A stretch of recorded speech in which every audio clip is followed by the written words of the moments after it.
I had a miscarriage the first time I was ever pregnant.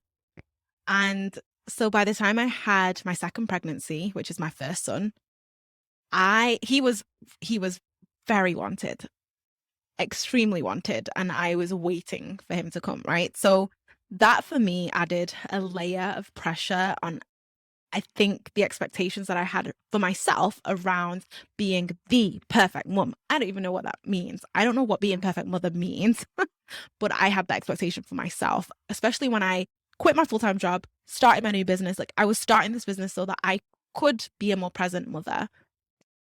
I know that you went through IVF to have your children, and I wonder if you experienced that too, where that added a layer of, yeah, Yeah, a layer of 100%. pressure.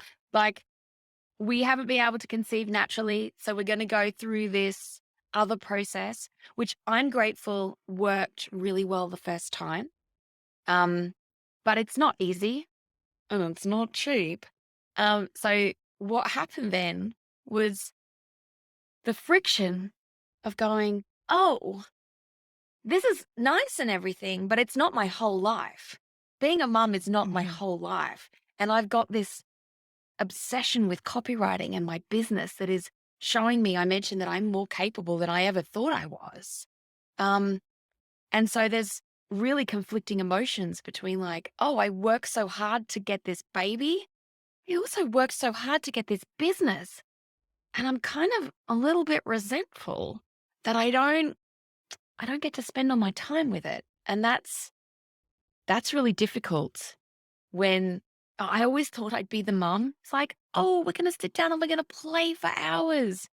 And then I was like, very quickly went, apparently I am not that mum. I am not that mum at all. And I'm okay with that.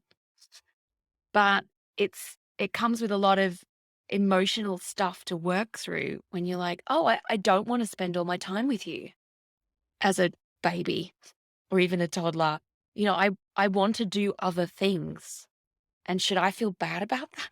I'm not sure. That was the question I would ask myself a lot. Like, is there something wrong with me? Am I being a bad mother because I'm not sitting down and playing Barbies for 4 or 5 hours straight? The answer is no, by the way.